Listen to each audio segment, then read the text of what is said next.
Buenas noches, buenas noches, buenos días. Ahí está, algún día iba a pasar, pasó hoy. Era cuestión de tiempo nomás. Bueno, buenos días, ya mediodía. Vamos a compartir la palabra de Dios. No apareció el título, pero no me dejaron mucho margen para la sorpresa, ¿sí? Ya saben todos de qué vamos a hablar. Dice joven rico, una cuestión de prioridad, así que ahí ya está el tema, el título, el pasaje, ya saben de qué vamos a hablar, pero qué importante es poder en esta historia ver nuestra vida y poder analizar, tomando como ejemplo la vida de este joven, que la mayoría, creo que todos, conocemos la historia, cómo se desarrolla y cómo termina, pero aún sabiéndolo vamos a compartir algunas cosas de este pasaje. Dice una cuestión de prioridad. Busqué ahí qué es prioridad y es poner en orden, sería en función de lo más importante o qué iría antes que otra cosa, ¿sí? Yo agarro en mi vida y digo, bueno, hago una lista de prioridades y tengo que tener en cuenta a mi esposa, mis hijos, el trabajo, en el caso nuestro la iglesia, ¿sí? Los ministerios, y uno empieza a poner, ¿sí? En función de importancia, en función, gracias Roque, en función del tiempo, en función de un montón de cosas, va ahí poniendo el orden de las prioridades. Y a veces nos cuesta definir cuáles son nuestras prioridades. O quizás, lo voy a decir de otra manera, en la teoría todos conocemos bien cuáles son las prioridades. Y así de memoria podríamos decir, y como hijos de Dios decimos Dios, la iglesia, el ministerio, la familia, y bla, bla, bla, y ponemos toda la lista. ¿Sí? En la teoría nos sale fácil hacer esa lista, pero después en la práctica sabemos que no siempre están así como lo definimos en esa lista. Una forma que podemos ver o podemos analizar para ver cuáles son nuestras prioridades es ver en qué cosas destinamos nuestro tiempo, nuestro dinero y nuestro esfuerzo. Con esas tres cosas podemos tranquilamente hacer la lista real de prioridades. Yo agarro en qué dedico más tiempo del día o de la semana, en qué dedico mi esfuerzo, vamos a ponerlo por semana, en la semana, a qué dedico mi dinero en la semana, y en función de eso puedo hacer esa lista de prioridades. Ahora bien, vamos a la historia que nos convoca en esta mañana, es el joven rico, ¿sí? Es un pasaje que está narrado en los tres evangelios, en Mateo, en Marcos y en Lucas. Yo lo voy a leer de Lucas, pero voy a hacer como un popurrí de los tres, fui anotando algunas cosas de los tres evangelios. Y dice así, vamos a leer hasta el 22, por ahora. Un hombre principal le preguntó a Jesús, diciendo, Maestro bueno, ¿qué haré para heredar la vida eterna? Jesús le dijo, ¿por qué me llamas bueno? Ninguno hay bueno, sino solo Dios. Los mandamientos sabes, no adulterarás, no matarás, no hurtarás, no dirás falso testimonio, honra a tu padre y a tu madre. Él dijo, todo esto lo he guardado desde mi juventud. Jesús oyendo esto le dijo, aún te falta una cosa. Vende todo lo que tienes y dalo a los pobres y tendrás tesoro en el cielo y ven, sígueme. Voy a tomar agua, estoy con la garganta inflamada. En época de COVID me hubiesen bajado ya, ¿no es cierto? Bueno, gracias a Dios ya pasó. Hemos leído el párrafo del joven rico. Dice que un hombre principal le preguntó a Jesús. Yo hice una frase uniendo los tres evangelios y quedaría así. Un hombre principal vino a Jesús corriendo e hincada la rodilla le decía esto que dijo. Así los otros evangelios van a decir uno que vino corriendo, que se arrodilló, otro va a decir que vino a Jesús. Un hombre principal vino a Jesús corriendo, ¿sí? Apurado. Vino buscando la respuesta a una pregunta que él tenía. Cuando él dice que diciendo, está dando la idea de que no es que se acercó a Jesús, le dijo, Señor, y le hizo la pregunta y se terminó. Es una acción continua, como que insistentemente le preguntaba al Señor. Vino corriendo, se hincó, se arrodilló y le dijo, Señor, tengo esta pregunta, por favor contestame, Señor, ¿cómo haré para heredar la vida eterna? ¿Qué tengo que hacer? ¿Qué de lo que hice me sirve para la vida eterna? Y era una pregunta insistente que este hombre tenía. No era algo así tan seco, Señor, pregunta y se terminó, sino que era una insistencia por una pregunta sincera que este principal tenía. Le preguntó, ¿qué haré para heredar la vida eterna? La pregunta es una pregunta profunda, es una pregunta que yo no sé si alguno acá alguna vez se preguntó antes de conocer al Señor, los que somos hijos de Dios, o si no conoces a Cristo, si alguna vez te hiciste esta pregunta, ¿qué haré para heredar la vida eterna? Si buscamos en los otros evangelios, por ejemplo, en Mateo, la pregunta quedaría algo así como, ¿qué haré de bueno para heredar la vida eterna? En Mateo no le llama maestro bueno, sino que la palabra bueno está referida al que haré. ¿Qué haré de bueno para heredar la vida eterna? ¿Qué cosas tengo que hacer? Marcos también va a decir qué debo hacer para que herede vida eterna, y en Lucas también qué de lo que he hecho me sirve para la vida eterna.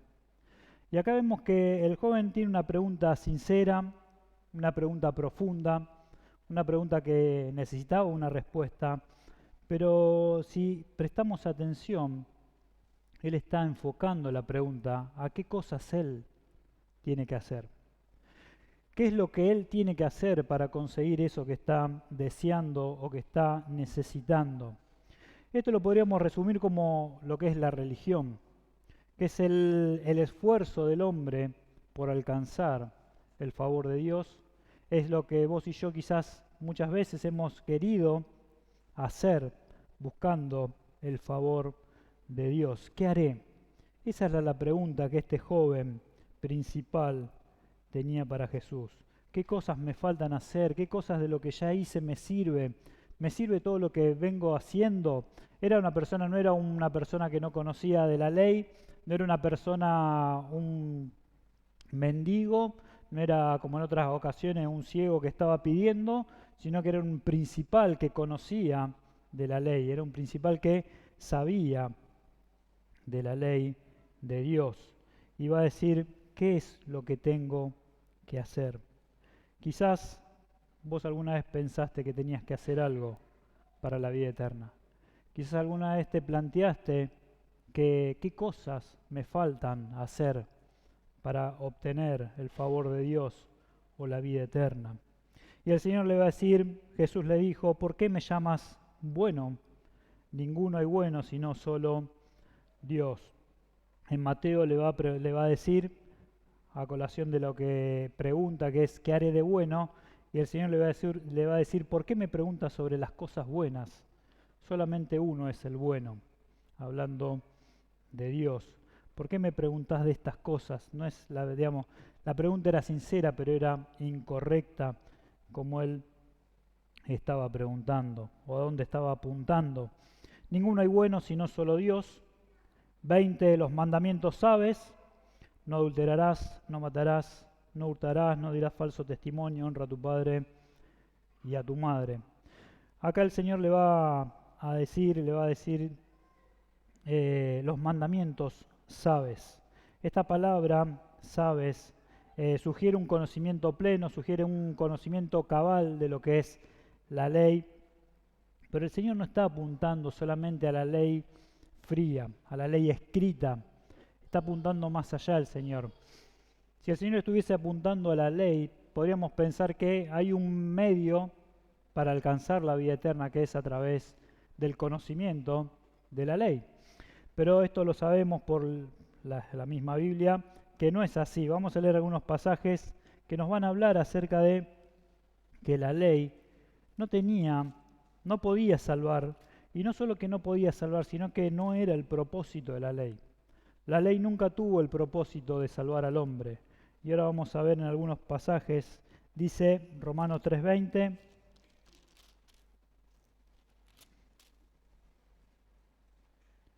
vamos a leer el 19, pero sabemos que todo lo que la ley dice, lo dice a los que están bajo la ley, para que toda boca se cierre y todo el mundo quede bajo el juicio de Dios, ya que por las obras de la ley ningún ser humano será justificado delante de él, porque por medio de la ley es el conocimiento del pecado.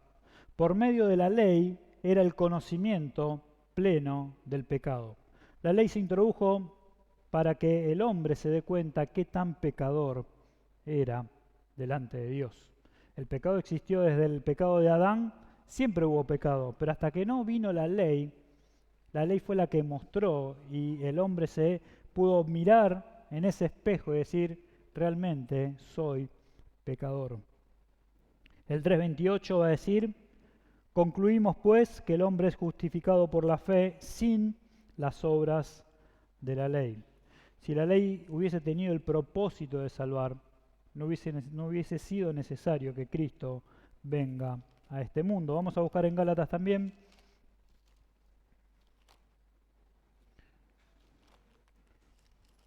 El 2:16.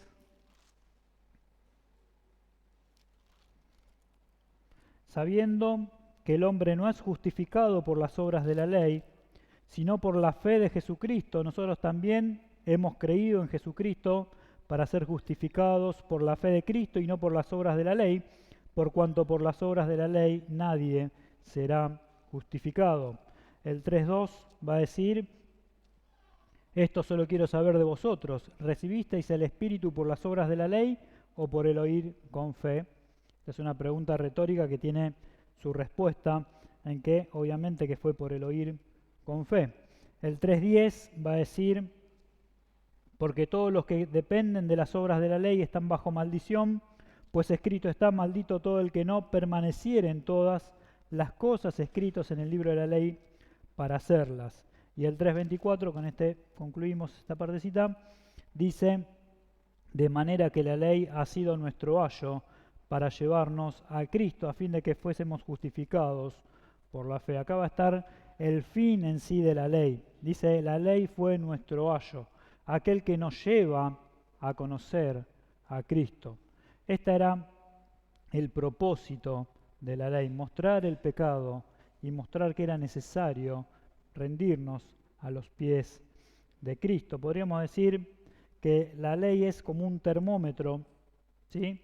El termómetro no genera fiebre, sino que te muestra cuánta temperatura tenés en el cuerpo. Esa es la función de la ley. No genera pecado, sino que te muestra qué tan pecadores somos vos y yo. Ahora el Señor le va a mostrar en estos pasajes, le va a decir, los mandamientos sabes, no adulteres, no mates, no hurtes. Como decía recién, no es que le está diciendo que con esto él iba a heredar la vida eterna, sino que iba a mostrarle que realmente él estaba enfocando su vida en algo equivocado. Él estaba enfocando su vida en las obras de la ley, en el conocimiento de la ley, y no realmente en lo que tenía que poner su vida. Dice el 21, y él dijo, todo esto lo he guardado desde mi juventud. Si quieres entrar en la vida, va a decir Mateo, guarda los mandamientos. Marco también va a decir que los mandamientos has sabido, igual que Lucas. Y él le va a decir, todo esto lo he guardado desde mi juventud. Y podríamos pensar que esta persona era una persona que había guardado, que había sido celoso de la ley, pero acá lo que está dando a entender es, el Señor le está diciendo, tenés un conocimiento cabal de los mandamientos, y le nombra, y él le va a decir, sí los conozco. Como si alguien me preguntara o yo viniera a hacerle esa pregunta al Señor y me dice, ¿conocés la palabra? Y yo digo, sí, cuando yo iba a la escuela dominical, me acuerdo de Juan 3:16, Salmo 23, que lo sé de memoria, y como que le tiro así un par de pasajes que conozco, pero no estoy respondiendo a lo que el Señor realmente está pidiendo a este joven. Todo esto lo he guardado, como diciendo, ¿qué más? Esto lo sé. hasta acá ya lo cumplí, esto ya lo tengo resuelto, ¿qué más me falta? Va a decir el joven. Jesús, oyendo esto, le dijo, aún te falta una cosa. Y acá está el meollo o el centro de lo que el Señor va a hablar con este joven. Una cosa te falta. Va a decir, anda, acá no va a decir anda, ve, vende todo lo que tienes y dalo a los pobres y tendrás tesoro en el cielo y ven, sígueme. Va a decir, en Lucas, en Mateo va a decir algo que a mí me llama mucho la atención, generalmente uso el pasaje de Lucas, pero esta vez usé el de Marcos, perdón, que dice que Jesús mirándole, le amó. Jesús mirando a este joven, le amó. Y esta expresión a mí como que lo puedo ver al Señor mirando al joven con una mirada tierna, viendo que este joven está perdido en su mente, en lo que él cree, en lo que él cree que está bien, pero el Señor lo mira y dice que mirándole le amó y le dijo una cosa te falta. Podríamos decir, bueno, solo una cosa, o sea que hizo todo bien y le falta solo una cosa. No es eso lo que está planteando, como que había hecho todo bien y solo le faltaba una. Esa cosa que le faltaba es la única cosa que nos puede dar la vida eterna. Vos podés ser todo lo bueno que quieras, todo podés manejarte y conducirte lo mejor que puedas, de la mejor manera, ser el mejor papá, el mejor esposo, el mejor trabajador, el mejor ciudadano, y aún así te va a faltar siempre una cosa. O puedes ser el malhechor del mundo y te va a faltar una sola cosa. Porque el Señor le va a decir, solo te falta una cosa. Vende lo que tienes y dalo a los pobres. La idea no era que Él se despojara de todo y quedara un pobre más en el mundo. La idea es, vende lo que tenés y repartí y da a los pobres. Porque el Señor lo que le está mostrando acá es lo que hay en su corazón. Esto no nos enseña que es pecado ser rico, o que si alguien tiene mucho dinero está mal, o que si alguien tiene mucho dinero no va a entrar al cielo, como ahora vamos a ver, sino que lo que nos está mostrando es que este joven, su prioridad era el dinero. El pasaje nos está mostrando que el joven, todo lo que le importaba, toda su vida era su dinero y ver si de alguna forma tenía algo para hacer, para heredar la vida eterna, sin dejar eso que él tanto amaba y deseaba y quería. El Señor le va a decir, entonces ven y sígueme. Y ahí está el secreto. Vende lo que tienes, da a los pobres y seguime. Y seguime. Y ese es el secreto. El secreto es despojarse de aquello que está en el primer lugar y seguir al Señor. El secreto de lo que el Señor le está mostrando es, deja eso que es lo que tanto amás, eso que tanto te ocupa, el tiempo, tu esfuerzo, tu día, y seguime. Vení, seguime. Y ahí es lo que el Señor te quiere enseñar en esta mañana. Yo no sé cuál es esa prioridad en tu vida que no te permite seguir al Señor. Yo no sé qué es eso que ocupa el primer lugar. Por lo menos de conocimiento no hay ningún millonario acá, por lo menos hasta ahora, o que lo sepamos, ¿no es cierto? Quizás el dinero no sea el problema de esta congregación o de cada uno de nosotros, pero siempre hay cosas en nuestra vida que están en ese primer lugar.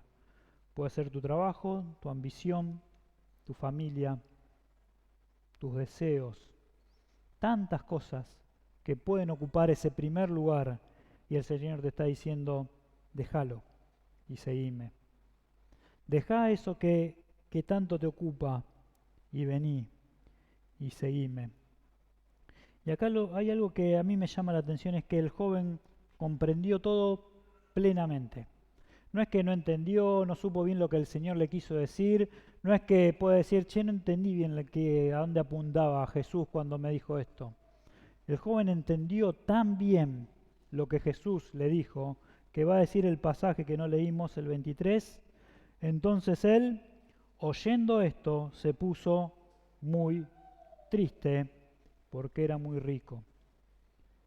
Este joven comprendió completamente, plenamente, lo que Jesús le estaba pidiendo. Lo entendió tanto que se puso triste, porque dijo, no quiero renunciar a mi riqueza. Y va a decir la palabra que se fue muy triste, porque tenía muchas posesiones, porque era muy rico. Dice el pasaje de Marco, va a decir que siendo contristado, siendo entristecido en gran manera, siendo profundamente contristado. La idea es que realmente se entristeció de una manera que no lo podemos expresar. Es una tristeza muy profunda la de este joven que entendió lo que tenía que dejar para seguir al Señor y no quiso y se fue triste. Y es loco porque decir, una persona que tiene plata se va triste. Tendría que venir a vivir a la Argentina, que acá para llegar a fin de mes tenemos que hacer malabares y nos gustaría tener para poder comprar y no tenemos. Y este joven que tenía todo eso que tantas veces nosotros deseamos para quizás estar un poquito mejor, él se va triste porque tenía mucha plata. Y parece loco, pero se va triste porque tenía muchas posesiones y no quiso soltar lo que el Señor le estaba pidiendo. Y mi pregunta es, ¿estás triste? Quizás no te das cuenta, pero vivís una vida triste porque no entregás al Señor lo que Él te está pidiendo. Quizás no vivís una vida plena, alegre, feliz, en las manos del Señor, porque no le estás entregando lo que Él te está pidiendo.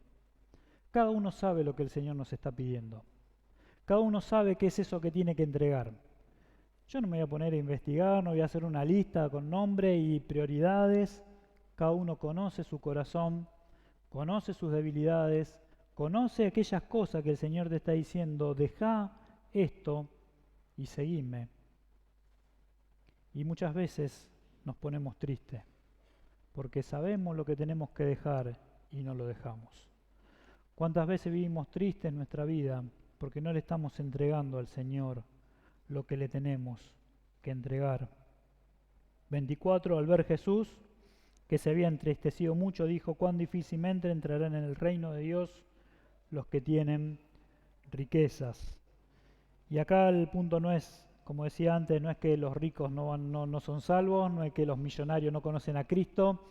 Hay muchas personas de mucho dinero que conocen al Señor, que son personas que predican el Evangelio, pero si la prioridad es el dinero, o si uno deposita toda su fe y su esperanza en el dinero, es muy difícil que puedan entregar su vida al Señor. No por el dinero, sino porque para ser salvo uno tiene que entregar la vida completa al Señor, creer por fe y entregar la vida. El 25 dice, porque es más fácil pasar un camello por el ojo de una aguja que entrar un rico en el reino, perdón, que entrar un rico en el reino de Dios. Y esto es un proverbio que lo que está mostrando es la imposibilidad de que una persona que no deposita su fe en Cristo llegue a la salvación.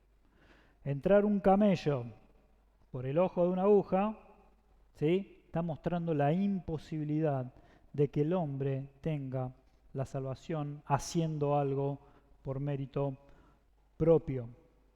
Hay una creencia que se dice, que se cuenta, uno lo puede leer en los libros, algunos lo dicen como cierto, otros te lo cuentan como anécdota, que se dice que había una puerta al lado de la puerta principal que se le llamaba el ojo de la aguja, donde una persona podía entrar, ¿sí?, cuando las puertas estaban cerradas de noche, había una puertita donde uno podía pasar y podía pasar un camello agachado, arrodillado. No existe tal puerta, no es eso lo que la palabra está enseñando. La palabra lo que enseña es la imposibilidad del hombre salvarse por méritos propios o por tener dinero o por hacer alguna obra o por hacer lo que sea. No se puede obtener la salvación porque es más fácil pasar un camello por el ojo de una aguja que entrar un rico en el reino de Dios. Y los que oyeron esto dijeron, ¿quién pues podrá ser salvo? Él les dijo, lo que es imposible para los hombres es posible para Dios. Lo que es imposible para el hombre por mérito propio, haciendo referencia a la pregunta de qué haré para heredar la vida eterna, para el hombre es imposible. No hay nada que vos y yo podamos hacer para la vida eterna, nada. No hay nada que podamos hacer para obtener la vida eterna, pero lo que es imposible para nosotros, sí es posible para Dios, que entregó a su Hijo Jesucristo a morir en una cruz, para derramar su sangre y para que vos y yo, creyendo en Él, podamos tener acceso a esa vida eterna. Entonces Pedro dijo, he aquí nosotros lo hemos dejado nuestras posesiones. Me confundo porque voy mezclando la evangelio. He aquí nosotros hemos dejado nuestras posesiones y te hemos seguido. Y él les dijo, de cierto os digo que no hay nadie que haya dejado casa o padres o hermanos o mujer o hijos por el reino de Dios que no haya de recibir mucho más en este tiempo y en el siglo venidero la vida eterna. Cada uno de los que estamos acá hemos tenido que dejar cosas. En mi caso no tuve que dejar ni padre, ni madre, ni hermanos. Gracias al Señor, éramos todos del Señor y íbamos todos por el mismo camino. Pero cada uno podría decir cuántas cosas ha tenido que dejar por el Evangelio. Cuántas cosas quizás tuviste que renunciar por el Cristo. Cuántas cosas tuviste que dejar a un lado. Y muchas veces fueron padre, madre, quizás tu casa, quizás te tuviste que ir. Pero dice el Señor, nadie que ha dejado esto por seguirme no ha recibido en este tiempo mucho más. Padres, madres, hermanos. Como siempre ponemos en los grupos de WhatsApp, la familia grande, y esto es la familia grande.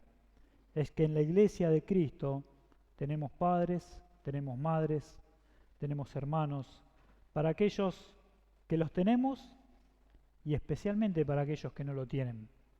Hay muchos adolescentes, jóvenes, que quizás no tienen un padre, no tienen una madre, no tienen un consejo de hermano, no tienen una mano, un hombro donde apoyarse, y esa es la familia. Aquellos que seguimos a Cristo, recibimos en la iglesia todo este favor. Padres, hermanos, hijos, hijas, es la familia.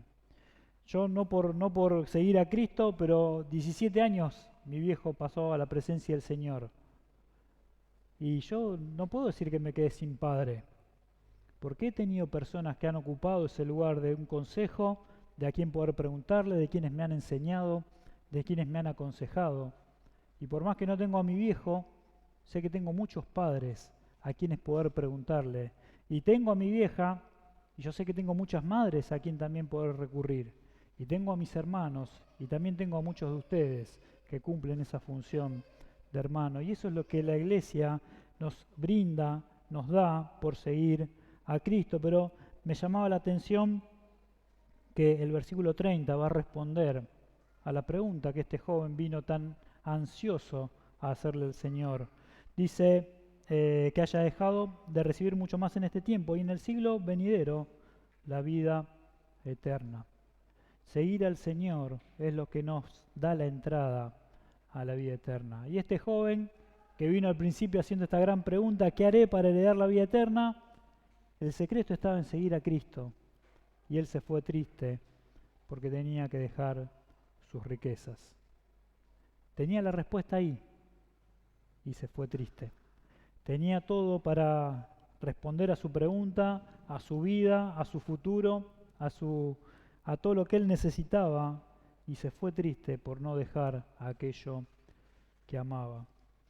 Haciendo mención al mensaje de la semana pasada, se murió de sed al lado del pozo, el joven. Tuvo el pozo para beber y no quiso tomar. Ahí se murió, ahí se quedó. La Biblia no cuenta, la historia tampoco, qué pasó con este joven. Nadie sabe si se fue y nunca más creyó, o si en algún momento recapacitó y volvió. Es algo que no lo cuenta la Biblia y no lo vamos a inventar. Pero el punto es que hoy el Señor te está invitando. Seguime. Seguime porque en mí vas a encontrar todo lo que necesitas. Y yo no sé qué pasa por tu vida, cómo estás, cuestión de las prioridades o cuáles son tus dudas, pero si querés tener vida eterna, solamente en Cristo. Si querés encontrar la respuesta a las preguntas, solamente en Cristo. Hay muchas cosas que vamos a tener que renunciar, muchas, pero siempre es mejor estar al lado de nuestro Señor, seguirle, amarle día a día. Él no nos va a hacer faltar nada, Él va a estar con nosotros todos los días y Dios quiera que si hoy estás triste porque el Señor te está pidiendo algo y no se lo estás dando, que puedas entender que no hay otra manera, no hay otra forma, es solamente entregarle todo a Él. Que podamos vivir la vida que el Señor nos plantea, que podamos ser felices. A veces hay cosas que nos ponen tristes, nos bajonean, pero que no sea por no renunciar a lo que sabemos que el Señor nos está pidiendo. Oramos.